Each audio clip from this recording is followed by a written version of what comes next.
Recuerda que tenemos solo un viaje de ida y hay que darle gracias siempre a la vida, a la vida, a la vida, a la vida. Oye, abre tus ojos, mira hacia arriba, disfruta las cosas buenas que tiene la vida. Abre tus ojos, mira hacia arriba, disfruta las cosas buenas que tiene la la la la la la la la la la la la la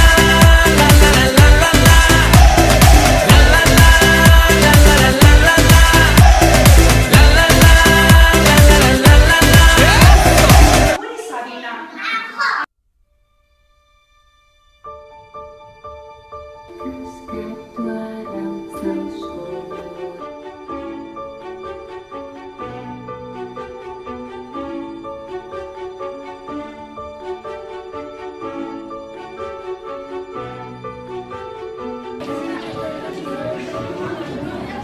Es la misma.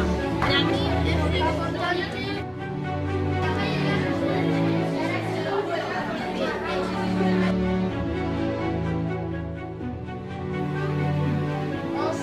Prueba superada. Alza. Vale, igual el peldaño A. ¿Qué pasos hemos seguido? Hemos respondido y luego hemos